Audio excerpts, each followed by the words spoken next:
time, TSM thought they had a pretty good red side, and I actually think red side is potentially stronger now that Zoe falls off. People don't care as much about the Nocturne or Kindred, and you get to go ahead and counterpick, as well as now have those target bans. We've also just, even before 816, we've been seeing teams start to utilize red side more intelligently, more focus on those counterpicks, as you were saying. If you can get a lane dominant matchup, it could erase a lot of that disadvantage you had through the bans. Now that the disadvantage in bans is not even really there, I think it does make more and more sense, especially when we saw how well some of these guys can perform. Well, 6 bans done there. Quickly, Akali, Olaf, Raum, Tom Kench, Rakan, and Varus. So a little change there for TSM, but once again, Ryze first pick for Damonte. And the change for TSM pays off because they had banned Syndra in that spot as well. And if you're first picking Ryze, you're showing for the whole best of 5. They're going to prioritize Ryze over Syndra for Damonte as a first pick. And so that actually gives TSM a lot of information here. TSM are definitely feeling themselves because this is the first game that they've taken off Echo Fox. This split, Fox were 3-0 against them, and the last time they played before this was that 25-minute tiebreaker stomp for Echo Fox. I'm also really excited to see, does he just blind Kai'Sa again? We saw Thinkard say, that was very disrespectful. We hit him with the counter pick. We're going to slam him. Well, it did not work out at all. If you can get away with that late game scaling pick, maybe Sven is just comfortable to do it each and every time until Lost shows him, nope, can't get away with it. And then they might go for the Draven, plus maybe a more aggressive support here instead of the Tom Kench. Something like an Alistar would pair up quite well alongside it. Yeah, or even a range support, right? Things like that can be very powerful. It is more risky. We're seeing such a high priority on tank supports, but there is also that possibility.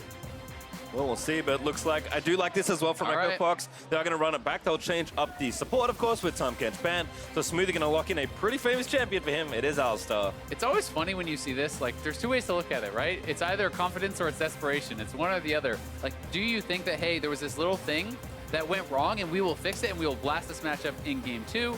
Or is it, well, we lost, but there's nothing better, so this will make us lose the lead, right? And you have to kind of see them perform in this matchup, because I feel like if you go down 2-0 with 80 counterpick both games, you have to rethink your counterpicks and rethink your draft completely, because then they would probably swap to red side and figure that out, maybe go Kai'Sa themselves, but regardless, that's not what's going on right now. That's for the future. Right now, Bjergsen locks in that Syndra, the signature pick for him. If Bjergsen ever had a signature pick, it is that Syndra that they didn't ban this time because they thought Damonte would take it, and now that's a big thing that the Draven has to worry about. It really is, and even just Damonte in this 1v1, you gave Bjergsen one of his best historical picks. He has slammed on it internationally in North America. He has been very, very good on it. He does get the counter pick. We'll see if Damonte can be a bit more effective this game on the rise. He had a decent game. I think he was good with his map pressure, and I think was a big part of the reason they were up a lot of turrets. But you need to get that Draven rolling, it really feels like, to have that late game team fight effectiveness.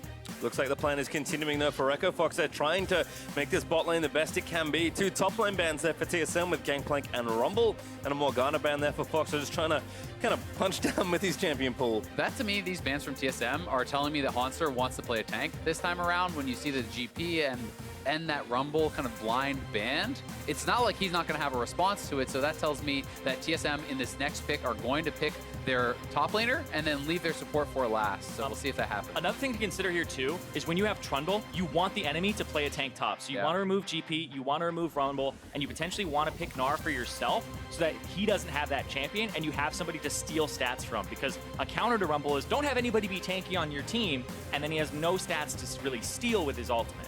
There's actually a nub ban though, so TSM will not have that option there for Haunter, who had a very good game. We talked about the matchup historically, looking surprisingly good for Haunter, a player that has really carried TSM through a lot of their seasons and a lot of their wins. So we'll see if he can get something else done, but for now, it's Shen again. Yeah, likely Shen support, so we could still see the mix-up, and with Gnar off the table, maybe we will still see a carry versus carry style matchup in the top lane. Some of the high-priority ones were banned away, as you said. Huni still could go to something like a Camille if he wanted it along those lines, but Cho'Gath being locked in is always going to feel very good for that Trundle, especially because of how much extra HP you actually build up from the Feast. The amount of healing you get in those team fights is absurd late game. Yeah, it's kind of a Trundle dream. If you don't have a Sejuani to steal like armor and MR from her passive, you might as well go for the highest HP champion in the entire game, right?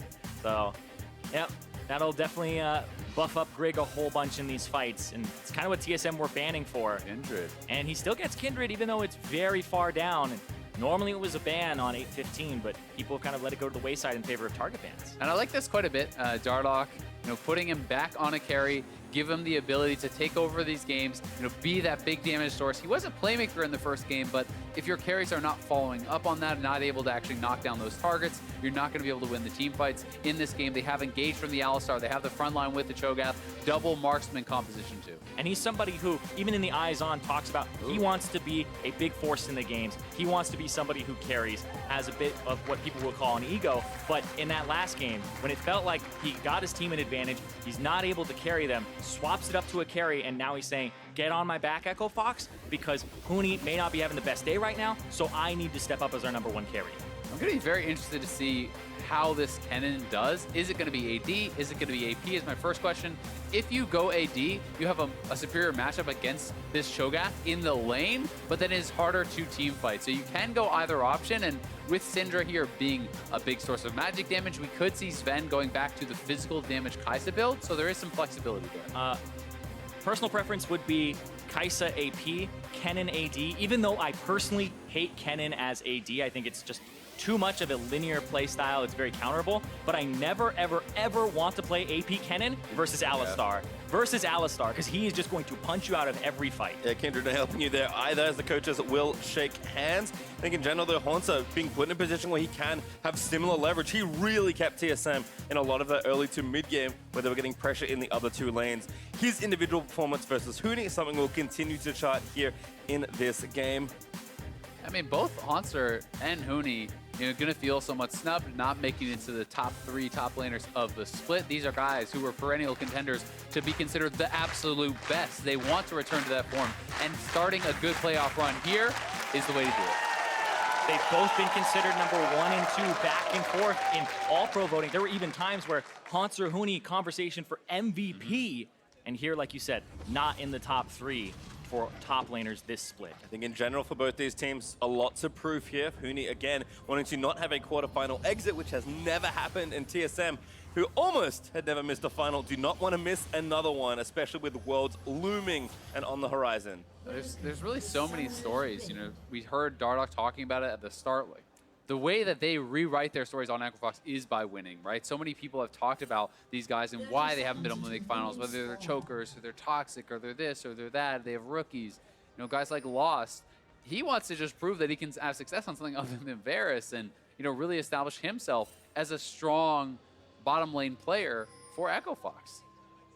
Looks like everyone just spreading out for now, though. Lost, ooh, gets some early gold, catches an axe as he does deal some decent damage to Mithy. It looks like they'll just move themselves back around. We'll get very similar looking lane matchups here. Yeah, very similar, but Hauntzer has the prestige attack. It will be the AD here, but he is starting the Doran's shield, so it's a defensive kind of AD. I'll scale up, get Blade of the Ruined King against this guy who's going to stack HP.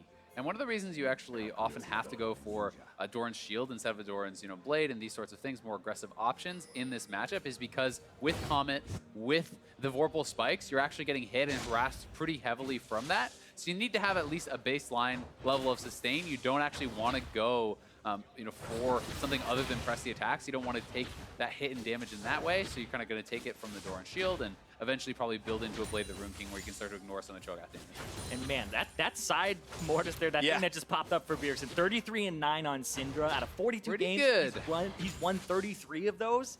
That is insane. That's that 75%, a little bit above that, but 7.0 KDA blows my mind. You go to your own op.gg, you're just like, oh, I played this champion a whole bunch, and oh man, 4.0 KDA is my best champion, or 5.0. 7.0 on a champion in pro play is crazy. Well, it was here in the bot lane once again. It feels like Sven and Mithy with a bit of a different support matchup are feeling pretty confident in their 2v2. They hit level 2 quickly as well. Lost is trying to harass and take the minions as he can. But again, this is something that has continued to impress me about Sven and Mithy. Somehow they go even in their lanes, and then a lot of time they just somehow win. And given how defensively minded they are as a duo, I don't really know how they do it, but it's a pretty good asset to give any team, as their results have shown. I mean, they're very good players, and they have been together for so long that you really do learn the ins and outs of how to play every single matchup as a duo, not just as an individual. Looks like they're ganking Damonte in the mid here. Could be struggles here. Damonte trying to run around, but That's a long Bjergsen looking road. to slow him down. Great flash, but the stun also connects. Unfortunately, Greg not running that way. Yeah, they don't face check it because they don't have vision there. And because he's playing that side, it's kind of indicative. Dardoch is on that side of the jungle. You don't know if he's in that bush. And if a Kindred pops out after you've blown your scatter the weak, you can't really reinforce your Trundle. Either way, very nice gank here from Greg. Basically just walks straight through to his next camp, wasting no time really at all. Doesn't even have to use any abilities, gets the flash. And now that does set up for a potentially very easy regank onto Damonte. You can look for something like a flash pillar that slows him down enough that you're almost guaranteed to get Scatter of the Weak and go for that full combo. Kind of a re-gifted gank there from game one as Dardoch was able to pick up Bjergsen. Look at the turret pressure is reversing. This is, I think, what we expect in this 2v2 matchup.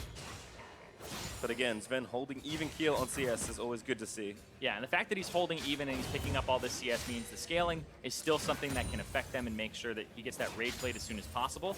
Last game, the team fight around the Ocean Drake accelerated the scaling. He got the raid played very quickly, and it kind of pushed the Draven out of the game. So we need to see what they're able to do here. If Lost can actually get a cash in on the Draven, because that's will pass it. Yeah, really nice there from Mithy, but again gonna get turned around a bit. Puts up the Spirit's Refuge, gets stunned on the other side by Trample. The Fox just take the trade and actually seem to win out there. Yeah, it definitely did. It was a nice comp, but Smoothie peeling very, very effectively. Therefore Lost, and that trample stun allowing a lot of extra damage to come out. And this is why you go to Orange Shield. You really can get poked pretty heavily with the Vorpal Spikes and the Comet in that early stage of this lane. And that is why you're usually seeing Kennen rush towards a Vamp Scepter, rush towards Lifesteal, because once you start ignoring that poke, then Cho'Gath really doesn't have a lot of threat onto you. And something I'm noticing too is that Huni's maxing the W first. A lot of the times there's the E max for the wave clear, and sometimes the Q for like full AP poke build, but it's for the silence duration early on in the game, just to make it so that he's able to push, wave clear, and then he's gonna have enough mana, right?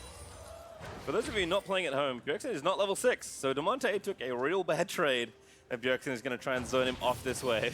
Well, Syndra is interesting because she got a buff to her Q in 8.15, 8.16.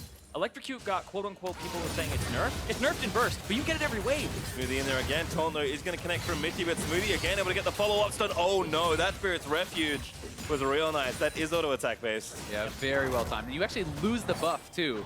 If you do expend that empowered auto there, it's not like you save it for later, so well-timed from Mithy, and the trades back and forth have been pretty good. You see Lost is up a bit of farm, but it is not a massive lead, and I'm excited to see where he goes with his build this game. We saw he did go back into the Bloodthirster after dying by the dragon. Will he go straight Stormrazor and try to dominate? Because you kind of feel like he has to for this pick to really be worth it. Yeah, the Stormrazor feels like you get that as your first item because it's weaker as your second item because it's that larger spike that you can get and just kind of force people out of the game with those trades, and it's still kind of quote-unquote the laning phase where the Kai'Sa's still facing against you instead of you're going against somebody like the Kennen later on. Well, speaking of Kennen, Haunter here looking decent with a 10 CS lead, but Huni, it just seems like based on positioning, playing a lot differently in this game. There are two control lords on the left side here for TSM, and Huni does not want a repeat of last game. Yeah, with the wave stacking up like this, it's always a scary moment because you're not sure, is the jungler coming up and getting ready to dive you? If you get dove on a wave like this without TP, your game is just often over as a top laner. We know that Trundle is not there, but he does not, so he's got to play it safe. Yeah, he's got to play it safe. There's nothing he can really do. If the Trundle's there, then he's there is kind of what you have to say. If he has it, then he has it. Because Dardoch's on the opposite side of the map, and he can't really go to the top side with his red coming up. Dardoch has also been very quiet this game as well, normally known for such aggression, but kind of farming it out towards 6 here on the Kindred. Grig pretty happy to just farm things out and not be interacted with in his own jungle, given how strong Kindred can be 1v1. But certainly a slower game. I think Echo Fox is trying to calm themselves down a bit after what happened in the first one. Yeah, make sure nothing gets out of hand because they kind of gave over a large advantage in the first game off of that kind of ambitious Drake contest. And here on the bottom side, though, Dardoch is here, Mithy. So is Grig, and Echo Fox might be baiting themselves into this because Trundle is standing on the outside. Smoothie also gets a double pulverize there. Mithigo is going to try and get the Spirit's Refuge down. Sander side is good, but Lost needs to find a few more autos. He will get one and force Sven to flash away. That's a good trade there because the gank comes through. They get the flash onto Sven, and he's going to have to back here, and they'll shove this wave. It is a cannon minion wave, so they'll be able to deal a decent amount of damage, but Sven has teleport, so I think he'll TP back the lane here just so he doesn't miss anything. Yeah, I think that will be definitely the call, so right back, and he is going to be going for Stormrazor first, very likely. Yeah. You know, he has that BF, so will be the AD build. They feel that Syndra is enough of a magic damage threat and Trundle to erase some of that armor as well. Yeah, and I guess it's because also the Kennen isn't really going to be in team fights. So if you went for the AP build, it's 2 AP threats in a team fight, and then the Cho'Gath kind of just has to build for the Kennen matchup. Maybe even ignore the Kennen matchup and just go for magic resistance. Yeah, we'll see if he wants to go into something like an Abyssal Mask, which can help you out, just kind of sustain through. Having the Catalyst can be pretty nice in combination with your passive. Because once he has lifesteal, you really just become that punching bag unless your jungler comes. You can't actually harass him down with your comment anymore, and you just kind of have to sit there and take it. And you look at this, I mean, Dardoch is been pretty quiet going over, maybe starting that blue up. Gets the crab bounty instead, so we'll take that. But it shouldn't be his, though. Yeah, it shouldn't be his crab, because they've had 2 control wards on the Pixel Brush and then the top lane, and using the pressure from Kennen. So it's kind of unfortunate for him. It's unlucky, but it's just the way that the waves work out and that the lanes work out. And I think for Bjergsen, this is what fans expect when they see this kind of player. Someone who has been in so many finals, at Worlds, every time he's been able to. Won so many titles here domestically in North America. This is the kind of lane dominance on a signature pick that I think we expect. The Smoothie trying to slap down Wiki, but Tom might disengage it in towards the turret. Smoothie forced to pop Unbreakable Will. Yeah, really not on the same page there with Lost. I mean, Smoothie goes in, Lost is still just farming, and then realizes that the fight is being committed to, throws out his ultimate.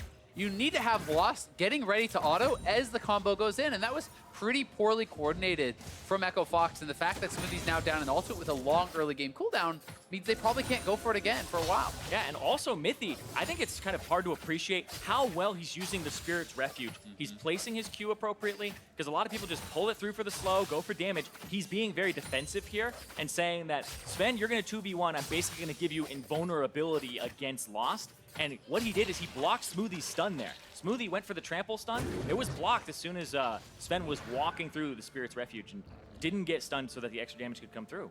Well, Damonte again back here, but has to be careful. Does have Merc Treads on charging up the tier, but Bjergsen continuing. Pretty dominant look here in the mid lane. Here's Dardoch. Returns to bot side. Dardoch wants to try and farm through bot here. Lost looks like he's trying to bait a little bit. I think he wants Mithy to go forward onto him. Yeah, wants him to think that he's roaming, but also this is going to push towards them. Here comes Grigg. Oh, surprise! Turn onto him. There's a Trundle here, so now Dardoch gonna force it. Round ward. Again goes in for it. There's the roam up over. Damonte does roam down, but the ult from Mithy will protect their jungler. A good bit of pressure here, again, from Echo Fox. They do get a flash out. They get the stand united, but they're not getting kills. They're not getting more than that. So we'll see if they can actually come down and continue this pressure, because now Dardoch should have a tempo advantage. Knows Trundle is down a flash, and we'll actually spot him here. Yep. Kind of push him away, and that's also another tempo advantage because it delays his back, keeps you out on the map, gives you an opportunity to go for this Drake. Nice dive here from Fox again, playing a much more patient style of game, it feels like. Mithy is going to check out the area, so he does know what Fox are up to. Bjergsen also is available for a potential roam. Both top laners don't have TP this time around, so this should likely be Echo Fox's Dragon. Monster has it very soon, though, so either way, it's going to be Echo Fox Dragon, so that is what they get from the pressure, and that is nice of them. Yeah, this time, make sure that Monster doesn't have teleport. Because last time, I kind of don't blame them for what they did, because their bottom lane had just had such pressure. Why wouldn't you play off that pressure? It was just they didn't take into account, teleport. Another great Spirit's Refuge to block. Usually stand aside though, but like you said, Mithy able to defend it nicely as Grigg gonna try and trade here and start up the Rift Herald. It's his strong side of the map, so playing to that objective and kind of trading them is good. This may actually give Dardoch, I believe, another stack, because he got the Scuttle's on the bottom side, but I don't think he's getting it. Yeah, Huni does actually spot them, and there's multiple members coming up. So Dardoch and Damonte moving up. They may be a fight here. Remember, Feast could be useful, but it's on cooldown. Looking 3v3, there's Haunter with the defensive ultimate, but Grigg is going to get forced away now, rooted in place. Going to try and take him down, but he smites the buff as Bjergsen is going to roam over. First blood with the Haunter, but Damonte gets the kill on Grigg just at the other side. Now Dardoch is trying to force away on Haunter. Pops the Lamb's Respite at the very last second, but Bjergsen, he's so strong. He'll get the kill, but Damonte is able to get another one there as well. Flash auto takes down Sven in the 2v2, and still Bjergsen and Damonte battling it out, but Damonte, he's got no flash. He's barely got any mana to speak of. He's just trying to dance around back into the brush, and TSM, I'm not sure they can chase. Bjergsen with a flash. He Not might going to go look for this. We'll see. He's still looking, but he does decide not to go for it. Either way, Echo Fox 3 for 2 across the map as action explodes everywhere. Lost will get this turret, and we'll see if Smoothie wants to give over the solo gold. They will finish it off, and he got the cash in. He gets the turret. That is such a huge infusion of gold, and they want to go for this because the flash is down on Grigg. Exactly. They go after Grigg. He's forced to smite it. They don't even get the Rift Herald there. Monster's just pumping damage into Huni, but then this right here, the ultimate from Dardoch kind of baiting them in the false sense of security that they're going to finish it off. that uses the cooldown from Haunter there. Haunter has to now stay in it and commit, and they basically had the mid laners trade kills there.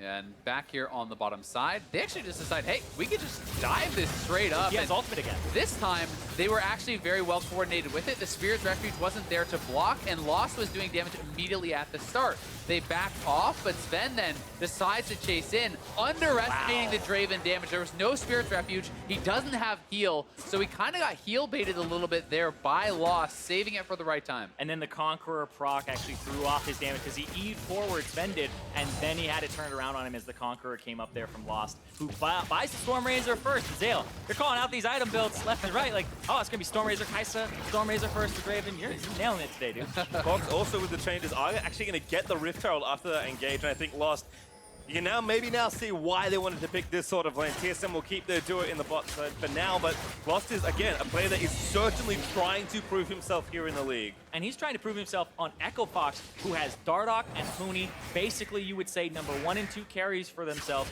and even in their role in terms of who has the potential to carry and flat out 1v9 a game, it's usually these two guys. Straight in there, jumps on a Haunter's with the ulti. Mithy also here, lands a spike down, and Dardoch. That's a classic, unfortunately for him. Yeah, it does get punished a little bit there, but he did at least get the mark before going down. And top lane will get a turret here, so Mooney's going to have to back off. But you have to say, in game 2, at least so far, Echo Fox's bottom lane counterpick to Draven has worked out. They get the 2v2 kill, they get the first turret, and they are off to a pretty solid start. They just have to kind of worry about what's going to happen from this Syndra later. Behind Huni. Greg, nice dodge. And there's Sven, too. Pillars up, Sven here. It should be an easy kill. Huni, he tried not to overextend, but this time he picks the wrong avenue, and Greg is able to punish him. Yeah, kind of greedy there from Huni. No vision on the bottom side. You can see double pink wards for TSM. He wants to push out the wave. Does get punished. But now it's time to push this top turret, get 3 people up here from Echo Fox, at least deal maybe some damage to it. But no, it's just a wave clear on it, because you saw 2 people bottom, potentially 3. They just think the rotation would come out too soon. Yeah, some pretty important item completions coming through on both sides. The Blade of Rune King always going to be so big there for Haunter, and Huni certainly falling behind as far as the farm is concerned. That is somewhat expected, but giving up a bit of a needless death there is going to hurt him in kind of getting to this stage where he can scale up and can be a team fight monster, because we never really saw Huni get to that last game. Despite the fact that he was kind of this late game Cho'Gath, he seemed like he was paper. Yeah, he was basically just getting shredded through because he was building HP. They had all of this plasma damage that did missing HP over and over again, and with all that attack speed. So the build was correct for Sven, and now he's going to go up against somebody who has that Blade of the Rune King. Yeah, and he's going up against a Trundle, right? So that just makes it even harder. You're a Cho'Gath that's behind against tons of high damage sources here, and we'll see if he can kind of hold on and scale up. The red buff cannon gives the spike for Haunter, getting down to 50% HP. Pretty simple stuff there. The red buff is so good because it's going to give him that HP regen too, and he got it off of Dardoch, who was going for that invade. And having this split push means a lot for him. Yeah, it's kind of like a little Frozen Mount and a Warmog staple together, which turns out pretty good in a 1v1. On a cannon. As Dardoch does have the Rift Herald still, I believe, so he's able to maybe channel that and give Echo Fox another turret lead here in this game. Yeah, I think the plan is clear out the mid, use the Rift Herald soon, and then go for that Mountain Drake.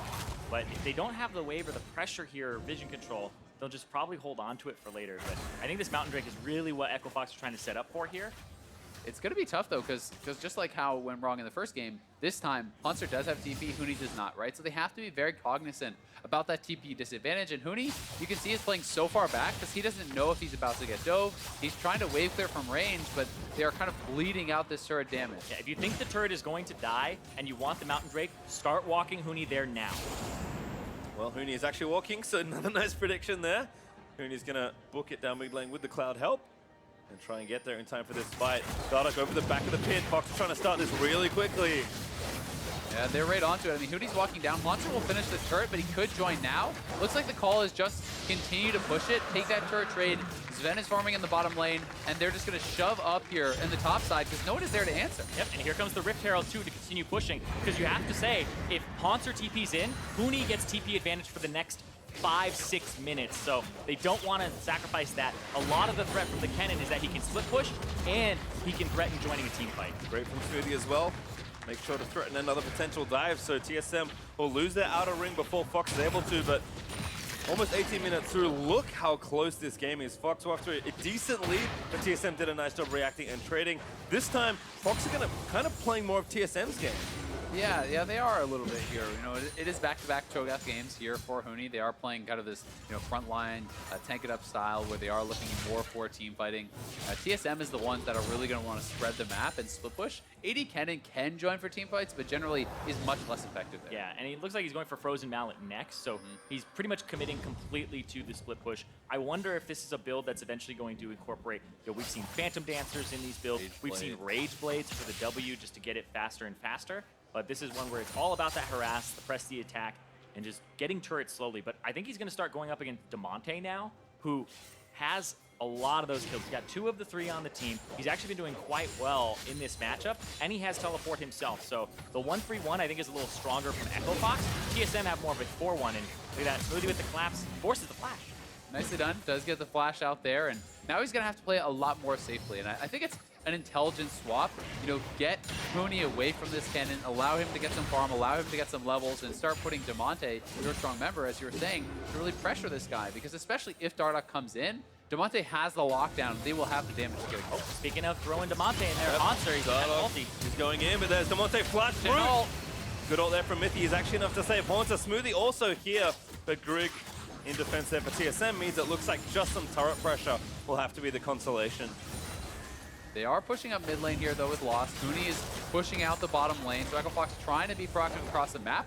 They do now have to be careful, though, because you're missing multiple members on this bottom side means it's time to back off. Yeah, and the fact that you have to swap kind of the map state right now, go for the Baron setup, because it's about to come up. When 20 minutes hits, everybody swaps the map. Bottom is where you're going to put your TPs. Top side is where you're going to put the rest of your team / mid, and make sure that you can at least have control of that area and play around it. Because there's no Drake to play for. You're playing for that neutral objective up there. And we've been saying that Damonte is kind of the strong member here for Echo Fox, which is something that you wouldn't think you'd be saying when he came in. He's playing up against Bjergsen, this guy who has multiple MVPs, been to so many finals. He's basically the most decorated NALCS player, and he's going toe-to-toe against an NA mid. I think both the youngins actually are playing against 2 extremely strong Danish players, which is just a coincidence, but they've won so many titles in their respective leagues. I think for Lost to also be in a good position to try and carry here with his 2 items and the counterpick finally working out a little more. Echo Fox again are proving that the talent they have brought in to try and get to finals and win the split is now on the table. Can they do it against such experienced players? And the same thing for TSM, because we talk about experienced players across the board, except Grig. This is his first playoffs. Yeah. He has not been in playoffs before. This is the first time he gets to have a showing here. And so far, it's been funny because you don't really talk about him as being a new player to playoffs, because he's actually looked pretty seasoned / he doesn't really mess up or throw games off.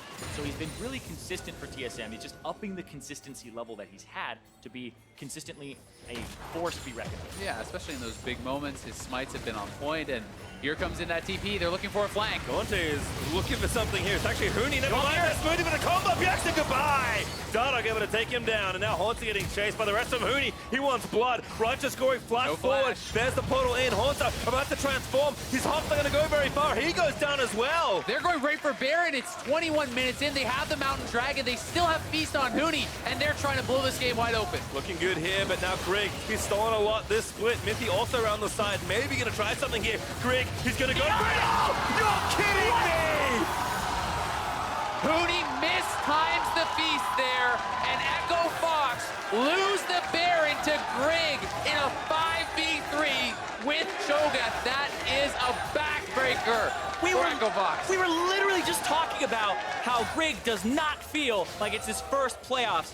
The nerves of steel to flash in, throw down against a Cho'Gath. And of all things is insanity. And understandably, it's time for an Ace of Predator replay, boys. Yeah, here it is one more time. Smoothie with the great engage. Flash, headbutt, pull, right onto Bjergsen. He is gone. That was very nice from Echo Fox. And then Huni, he can make this flash knowing that there is no flash available on Haunter. They chase him down. It's 5v3. Great. Echo Fox should get a free Baron. But then from here, you have to remember, there's no smite on Kindred. It actually looked like he used it on the Scuttle.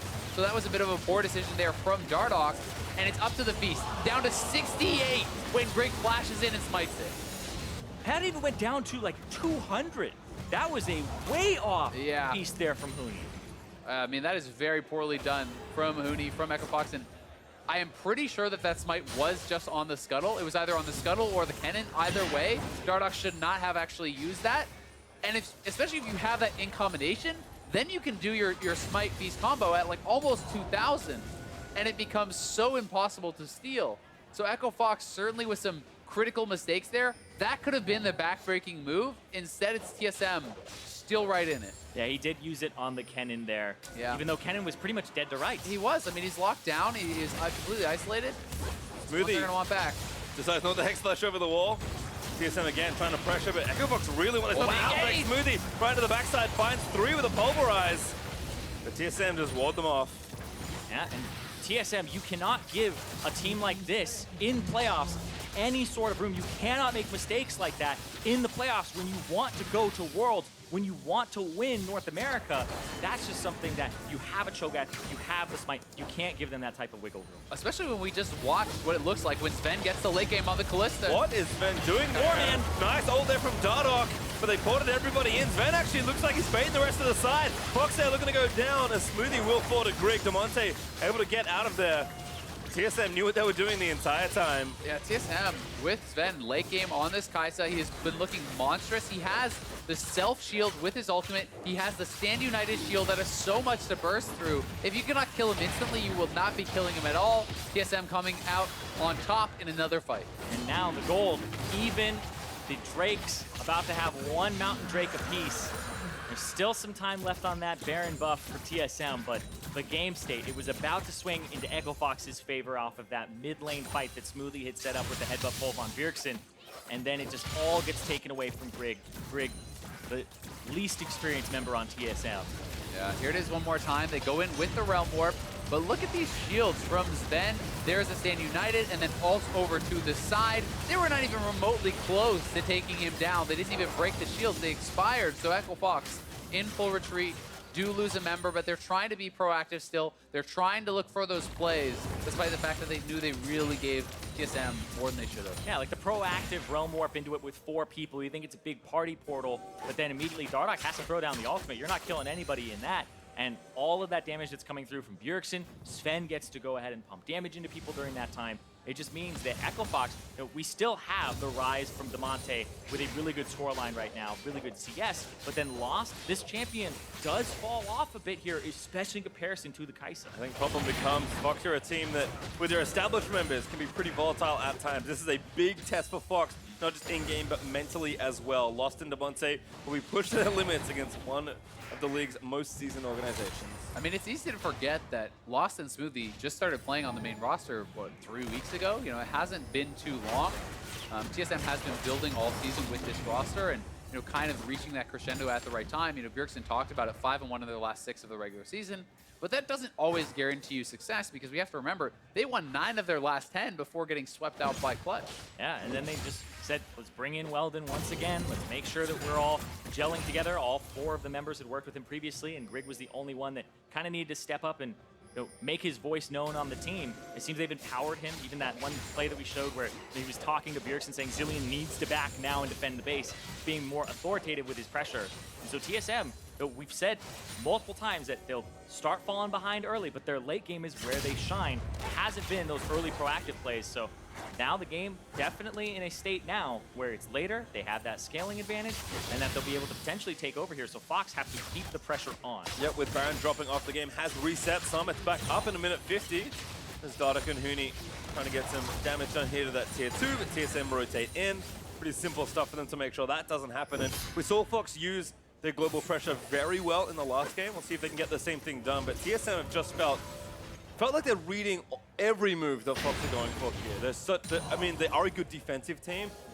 And I think part of the reason is, again, partly experience, but also just how well they're able to read the map and say, you know what, we know you're going to do this. We're there in position now.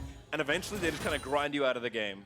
Yeah, they have so much confidence in their carries for the late game, in the fact that Bjergsen and Sven will perform in those late game team fights, because those guys have done it for so many years and have played at that high level for so many years. But, you know, I don't think it's a foregone conclusion in the late game, because while TSM has, you know, a scaling advantage on the Kai'Sa, you still have an AD cannon on your team in comparison to that Cho'Gath, who should have more of an effectiveness in the team fight. Yeah, and even outside of the team fight, the fact that the Kennen will be able to just keep pressure in the side lane, having side lane control later in the game means so much because it affects all 5 members of the enemy team in terms of how they have to respond to it.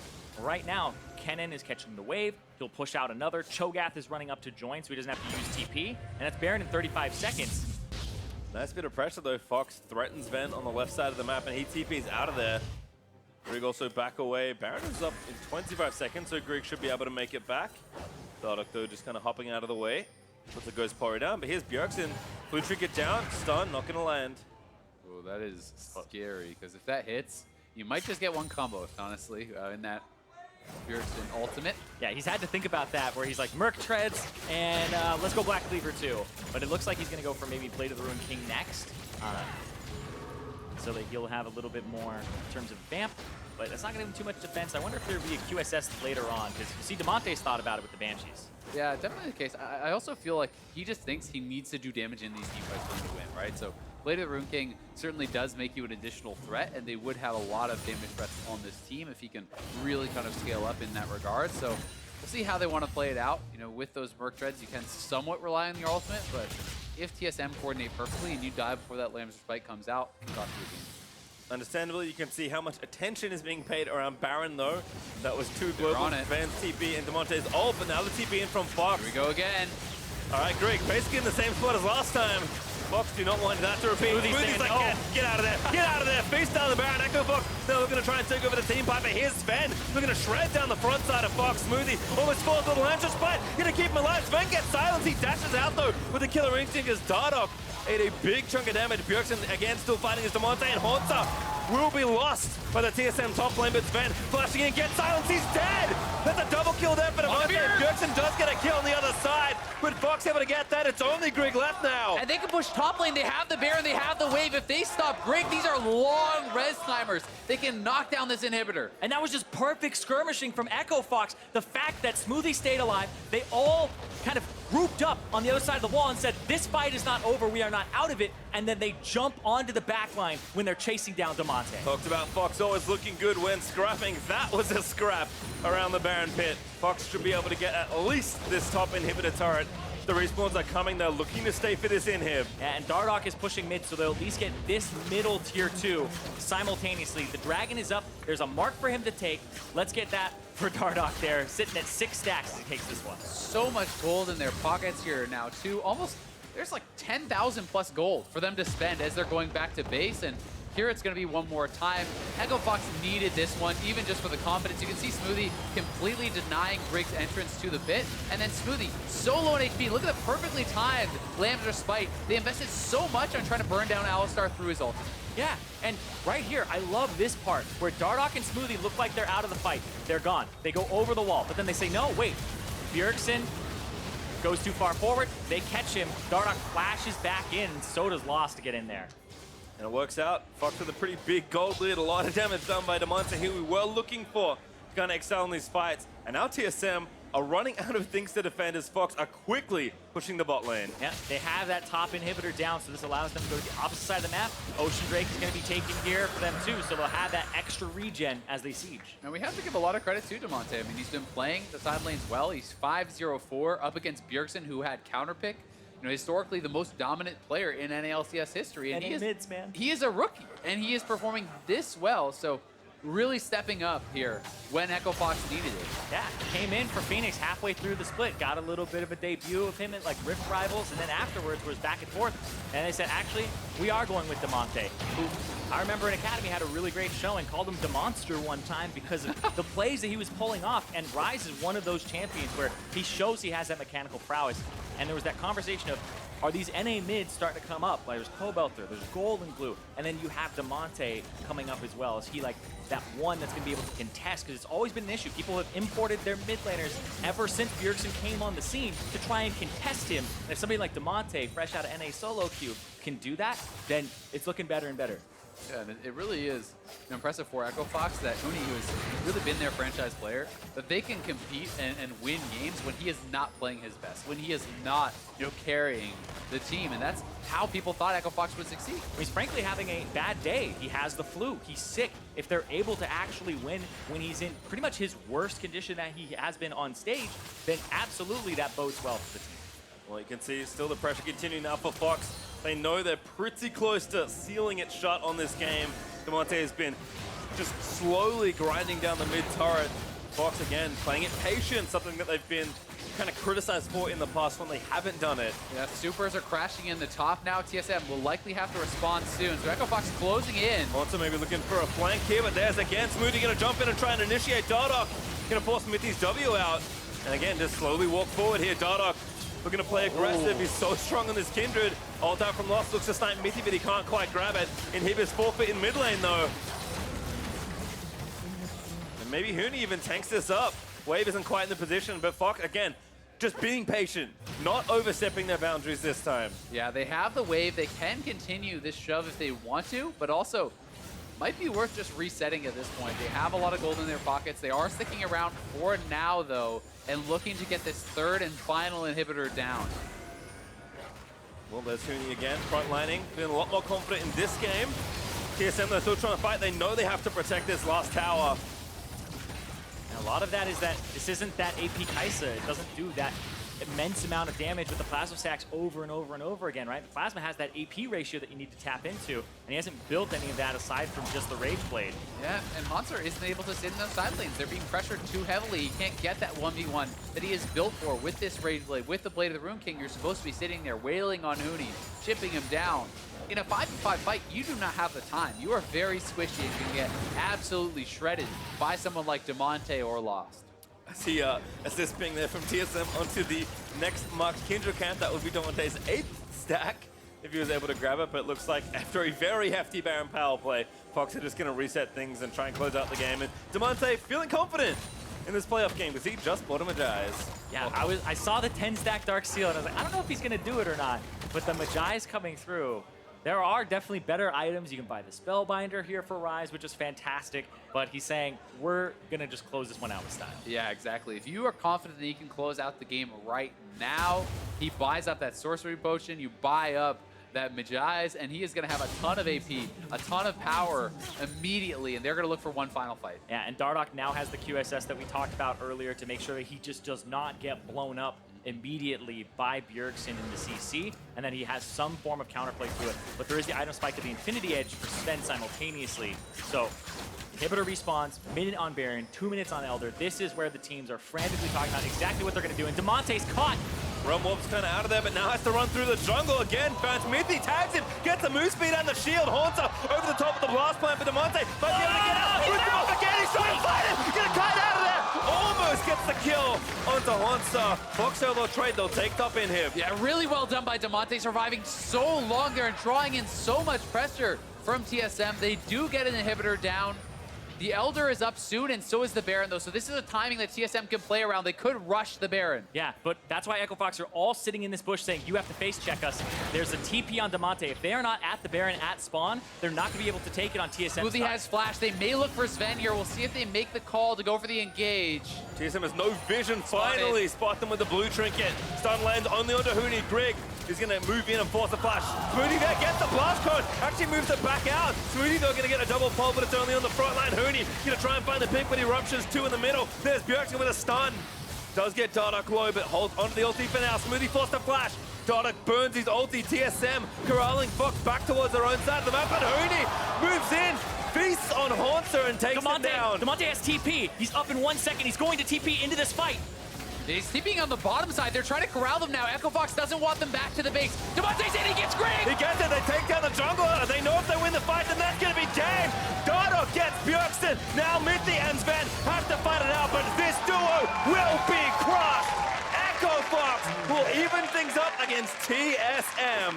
And what a game from Echo Fox. Despite the Baron steal, they stay confident, they stay calm and composed. They get the next one, and they tie us all up. They're going to take down the Nexus turret. Respect is earned, and this time, Fox earn it. We have a series, boys and girls. Echo Fox able to take the second one. Echo Fox learning from the mistakes from last game. Less of Huni getting caught out in the side, more of not over-rotating their pressure when they had the Baron. Because that Baron that they got, the one at the end there, that wasn't stolen, that was one where, how did they even get in that position? They caught TSM out of position. And they did that even in the first game. So TSM need to kind of clean up their Baron